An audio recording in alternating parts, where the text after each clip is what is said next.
Amigos, como hemos dado cuenta ya en diversas ocasiones, hay pocas cosas que a la presidenta Claudia Sheinbaum le dicen que no. Ya hemos visto que el Congreso en su momento le ha dicho que no, hemos visto que Trump le ha dicho que no y le ha puesto ciertas condiciones, pero algo novedoso es que la movilización social le puso un freno a la iniciativa de Claudia Sheinbaum, y estamos hablando de la reforma del ISSSTE. Esta reforma, mi tocayo, es algo que se había plantado por Claudia Sheinbaum. De primera instancia parecía una reforma tentativa que podía traer ciertos beneficios a los trabajadores, una reforma para mejorar las condiciones del ISSSTE, de la atención en el ISSSTE, también de revivir esta rama que tiene del FOBISSSTE para que pudiera crear casa, habitación para los trabajadores, algo que ya se tenía en miras y que se quería hacer, pero se le iba a poner un costo, un aumento porcentual en las cuotas para que esto fuera redituable, para que esto se pudiera llevar a cabo, y esto despertó una inconformidad en los sectores, sobre todo más organizados del sector educativo, de los trabajadores del Estado, que son los maestros, los normalistas en particular, que tienen bastante organización y tienen buena experiencia en la movilización, y la Coordinadora Nacional de Trabajadores de la Educación, la CENTE, pues ha tenido una historia larguísima de movilizaciones, de lucha sindical, de lucha social. Bueno, es una organización bastante estructurada, bastante organizada y con un número significativo de miembros. Ante este intento de la reforma del ISSSTE, pues salió la CENTE como desde hace muchos años no salía, mi tocayo. Yo creo que la primera vez desde Enrique Peña Nieto, porque ni siquiera lo hicieron con AMLO. Aunque salieron con AMLO, no salieron con la fuerza que salieron hoy en día, no salieron a nivel nacional como lo hicieron con esta reforma, y creo que fue la primera demostración de fuerza que tenemos de movilización social en varios años, yo me atrevería a decir, para echar atrás esta reforma, ¿no? Y pues bueno, no solo se quedaron con echarle atrás la reforma a Claudia Sheinbaum, apuntaron todavía un poco más lejos, y están pidiendo la derogación de la reforma del ISSSTE del 2007, que básicamente, mi tocayo, es una continuidad de las reformas neoliberales de Zedillo en el 97, y que quita esto del salario mínimo como cálculo de la jubilación, y lo hace ya los SUMAS, los famosos SUMAS, que son poco más que una unidad administrativa para los cálculos de impuestos y de este tipo de cosas, que no va siempre a parejo del salario mínimo, que de hecho está debajo del salario mínimo, pero básicamente lo que estaban haciendo en esta reforma del 2007 con Calderón es que se le iba a dar menos de lo que se da con el cálculo del salario mínimo por calcularse NUMAS, y que también la edad de jubilación iba a ser a partir de los 65 años. Entonces lo que están defendiendo los maestros, y por eso se movilizaron, y es parte de la exigencia ahora que le están poniendo en las mesas de negociación a la 4T, es que se jubilen a partir del salario mínimo, del cálculo del salario mínimo, que la jubilación o las pensiones estén a cargo del Estado y no de particulares, y que también la edad sea un factor importante, que las mujeres se puedan jubilar después de 28 años de servicio y los hombres después de 30 años de servicio, independientemente de la edad general. Entonces, eso creo que es bastante importante, porque es la primera vez que creo que se le obliga a la 4T a dar un paso hacia la izquierda, sobre todo en el tema de pensiones, ¿no? El tema de pensiones es una causa justa, es algo que tendríamos que defender todos los mexicanos, porque la realidad es que ni tú, ni yo, tocayo, ni nadie, ni de la mayoría de los que nos van a ver, va a tener un derecho a la pensión, ¿no? O a la jubilación digna. Y eso parece que sería un lujo, pero la verdad es que es un derecho completamente. Al trabajador se le quita dinero por este derecho, y cada vez se le da menos por su pensión, por el trabajo que ya realizó, por servir al Estado, por servir a la sociedad, y la canasta básica cada vez es más alta, la inflación es más alta, y no siempre va a la par, ¿no? Entonces por eso tenemos abuelitos que están trabajando en los centros comerciales y andan romantizando como que los abuelitos se están superando con nuevos trabajos, cuando estas personas que ya tienen enfermedades crónicas, que ya trabajaron más de 30 años en toda su vida o más, se encuentran en una condición de tener la necesidad de un trabajo que no siempre es ligero, que no siempre es cómodo, y que el dinero se les va a acabar en algún momento cuando sus enfermedades o la edad ya no les permita trabajar. Entonces creo que la pensión, la lucha por la pensión, la jubilación justa, es una causa loable, que todos tenemos que hacer nuestra, y que es prácticamente una de las luchas de la clase obrera de todo el siglo pasado. Entonces pues creo que se me hizo justo, creo que pues se le obligó un pasito a la izquierda a la 4T, y Martí Batres salió ahí a defender de forma incondicional a Claudia Sheinbaum, que se aprobará por decreto, ¿no? Ahí las cuestiones administrativas, y ahí salió un poquito a relucir, a rescatar un poco de la imagen del ISSSTE, que va a ser la cuestión de que van a congelar o postergar las deudas impagables que quien tenga en el ISSSTE, y de la recuperación esta del FOBISSSTE para que pueda construir casas. Entonces ahorita no va a haber reforma para el ISSSTE, pero seguramente lo van a volver a intentar. Habrá que ver en qué negociación quedan con la CENTE, con todas sus secciones, y además no olvidar, mi tocayo, que esta cuestión de echar para atrás la reforma del ISSSTE no es una cuestión que se le ocurrió a la CENTE ahorita. En realidad fue una propuesta que se le hizo a Andrés Manuel López Obrador en su campaña de presidencia, en la última, y Andrés Manuel incluso en algún momento llegó a afirmar que sí iba a derogar esa ley del 2007 de Calderón, cosa que no pasó, y que pues ahorita con Claudia Sheinbaum pues no parece que vaya a pasar, y probablemente esto vaya a radicalizar un poco más la lucha de los maestros, pero pues definitivamente tendremos que esperar a ver cuándo es el otro intento para meter esta reforma de mi tocayo. Coincido totalmente contigo, dar el reconocimiento al sindicato de maestros que están en torno a la coordinadora, porque la realidad es que el proyecto de izquierda que encabeza Morena, que encabeza un proyecto político López Obradorista, se le debe de obligar a pasarse a la izquierda, a mantenerse a la izquierda, con ese proceso que hemos analizado en otras ediciones de Vínculo Político, en donde hemos hecho el señalamiento que Morena se ha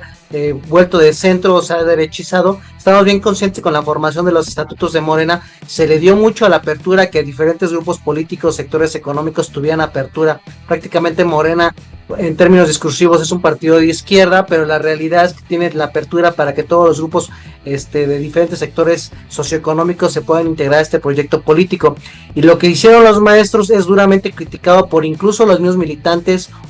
opinadores y miembros de la élite política de Morena, pero la realidad es que esa debería ser la aspiración de toda la clase trabajadora mexicana organizada, ya que si ustedes se pueden analizar lo que fue la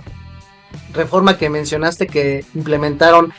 previa a la llegada de López Obrador a la presidencia, a la ley del ISSSTE, pues la realidad es que todos los trabajadores al servicio del Estado se tenían que haber organizado para protestar por este esquema que acabas de explicar de modelo de jubilación. Y si ahora la CENTE y echó abajo esta lógica de querer aumentar la tasa de las aportaciones que se le da a los trabajadores para la construcción de vivienda, la lógica es ¿por qué no se hace reformas estructurales que no perjudiquen directamente al sueldo del trabajador? Y con la explicación que tú dabas de que fueron perjudicados los trabajadores con la ley del ISSSTE, en donde ya no se basa su tasa de cálculo de su futura jubilación con salario, sino con una unidad menor a lo que es el salario, que en este caso son las sumas. Entonces es importante que la izquierda social siempre presione a la izquierda partidista, porque la izquierda partidiza la lucha política, pero ya se deja de lado la parte de siempre estar en contacto con las bases. Y si se deja de tener contacto con las bases, precisamente es la organización de trabajadores, la organización colonial, la organización social, la que debe de exigir el cumplimiento de lo que deben ser las normas y principios de un partido que aglutina la lucha organizada de su pueblo, la lucha organizada de los de abajo. Y es una realidad del poder que siempre los que están arriba se les olvida la lógica de a quién les sirven y por quiénes llegaron a ocupar cargos de elección popular tanto en el Poder Ejecutivo como en el Legislativo, ya sea a nivel federal, a nivel estatal o a nivel local. Y yo siempre aplaudo eso, que desde la izquierda organizada en sindicatos o movimientos sociales le recuerdan a la izquierda partidista que se pueden descomponer. Y lamentablemente vemos que en Morena esa lógica de que esos antiguos operadores del PRI y el PAN ya los tenemos ahora purificados en Morena, que esos antiguos luchadores de izquierda a lo mejor ya se les olvidó las banderas de la lucha de la causa social que enarbola las luchas y las justicias que siempre se ha peleado por parte de los desposeídos, de los sectores populares, de las clases bajas, y siempre se han unido ya en el poder con la lógica de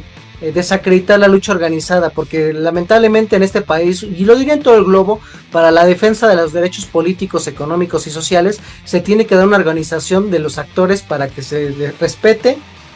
sus derechos ya ganados y para la obtención de nuevos derechos que se vayan a adquirir conforme vayan cambiando las generaciones, porque siempre se le da el peso a decir que el maestro es flojo, que no quiere estar en el aula, que nada más se viene a la Ciudad de México o a las capitales de los estados a organizar plantones, pero la realidad debería ser el esquema organizativo de todos los sectores políticos, sociales, sindicales que quieren reivindicar la lucha social, que quiere la protección de los derechos o quiere la exigencia de nuevos derechos. A mí me hubiera gustado que se hubieran organizado todos los sectores económicos que están dentro de la producción, dentro de la iniciativa privada, los trabajadores, sus sindicatos. Me hubiera gustado que todos los trabajadores del servicio del Estado le exigieran a Morena que se bajara a 40 horas la semana laboral. Y entonces cuando tenemos que a los trabajadores que están en torno a la coordinadora de trabajadores al servicio de la educación de México, la CENTE, se organizan, son vilipendiados y se dice flojos, que están perjudicando a otros, y la realidad es que necesitamos siempre este esquema organizativo de lucha y de presión, porque siempre se les echa la mano de decir que cómo se atreven a protestar cuando las condiciones que tienen en términos educativos la población de Guerrero, de Oaxaca, de Chiapas, unas partes de Puebla, otras partes de Tlaxcala, del Estado de México, donde ellos tienen presencia, siempre se les echa en cara las malas condiciones educativas que tienen en las áreas donde ellos tienen presencia en la educación básica, en la primaria, en la secundaria o en la preparatoria,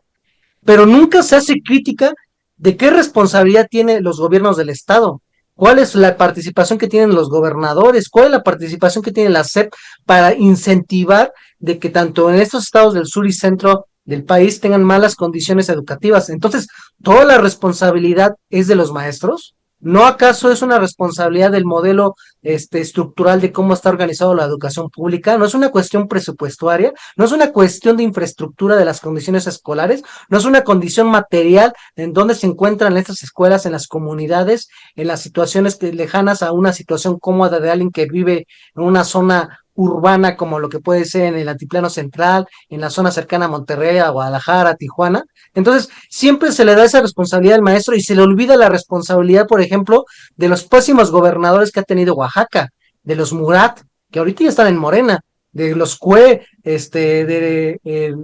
represor de Ulises Ruiz. Entonces, si no entendemos esa situación de dimensionar cuál es la importancia que tiene que los maestros se organicen, pues debería ser el ejemplo para que otros sectores de la iniciativa privada y pública se organicen y salgan a defender sus derechos y que exijan que un partido de izquierda como Morena ponga más énfasis en el respeto de los derechos laborales de la clase trabajadora de la población más necesitada de este país, para que se exija que se baje a 40 horas, y esto creo que es un claro ejemplo de la capacidad que tiene la CENTE para doblegar a un gobierno que quiere implementar políticas lejanas a la gente. Y concluiría con un análisis político de ¿qué tan mal está Mario Delgado? ¿Qué tan mal está Martí Batres, que no entendió la parte de operación política de Rosa Isela como secretaria de Educación, Martí Batres como director del ISSSTE y Mario Delgado como el encargado de la SEP, de que antes de presentar una iniciativa que manda Claudia Sheinbaum como presidenta, ¿por qué no hicieron el trabajo político de plancharlo? ¿Por qué no se acercaron a la coordinadora? ¿Por qué no se aceptaron a las diferentes secciones en los estados o los poderes locales para que cuando se presentara la iniciativa de la presidenta Claudia Sheinbaum pudiera pasar planchada, aprobada, discutida, y que los maestros dieran el apoyo y se sintieran representados por parte de un gobierno que se dice de izquierda, que es el que cabeza Claudia Sheinbaum? Entonces, ahí se habla, creo yo, desde un punto de vista de la arrogancia política que ya tiene la élite dominante al interior de Morena, en donde ya no cree la necesidad de estar cercano a la gente, de escuchar a las bases, de negociar con los movimientos sociales, sindicales, de negociar con los actores políticos locales, y esa arrogancia de poder ya se está viendo en el segundo sexenio de lo que es el proyecto de la 4T, y esa inexperiencia política de Rosa Isela, de Mario Delgado y Martí Batres, perdón, habla de que se está perdiendo esa sensibilidad de entender de dónde emana tu poder político. Entonces, creo yo que es un golpe político que Claudia Sheinbaum tiene por la pésima operación política de esos tres secretarios que les acabo de mencionar, para que pudiera ser exitosa una reforma en colaboración con los que van a ser partícipes de la misma, que son en este caso todos los trabajadores al servicio del Estado, pero al parecer no se organizaron ni los trabajadores que están en la CENTE, no se organizaron los trabajadores que están en la administración pública, en los burócratas. Entonces, lamentablemente, los médicos, los enfermeros, los servidores públicos, los policías, se les ha olvidado que también son trabajadores y a veces tienen un sueldo un poco más superior a la ley o porque usan este cuello blanco, se les olvida que son trabajadores y que están vendiendo su fuerza de trabajo intelectual, o física, y se ven tan alejados de los maestros revoltosos que tapan los accesos a las vialidades, a las casetas, al aeropuerto, cuando en realidad esta lucha es en beneficio de esos médicos, de esos doctores, de esos policías, de esos burócratas godines que están en las diferentes dependencias del gobierno federal. Entonces, siempre voy a aplaudir que la izquierda política que se organiza en sindicatos y en movimientos sociales presionen a la izquierda electoral, porque la realidad es que Morena se está convirtiendo en ese partido de mis reyes que está al servicio de los intereses de la élite. Si no, no nos podemos explicar por qué tenemos actores políticos como los que van a competir más adelante, que ya son más cercanos a la clase empresarial, que son más cercanas a los influencers y que nada más les gusta tener el visto bueno de la persona que está en el poder para llegar a otros puestos y se olvidan que ellos se deben a las bases del voto popular, tocayo. Así es, tocayo, siempre va a ser un llamado a la organización, creo que lo hemos dicho muchas veces en el programa, siempre es un llamado a la organización, en sindicatos, en organizaciones, paramilitar, en partidos, siempre, siempre, siempre para los trabajadores, en beneficio de los trabajadores, y pues en contra de estas reformas, ¿no? De donde vengan. Ya vimos que Pedro Aces hace unos meses intentó una reforma contra la base trabajadora, pues también no solo se quedó en la Cámara, sino que la movilización también hubiera sido bastante fuerte. Aplaudimos lo que hace la CENTE y pues en las próximas movilizaciones pues apoyamos todo lo que sea necesario y los llamamos a ustedes a que hagan conciencia sobre este ejercicio de la izquierda más congruente y consecuente. Como siempre, gracias por vernos, compartan este video con quien creen que les pueda gustar y nos vemos la próxima vez.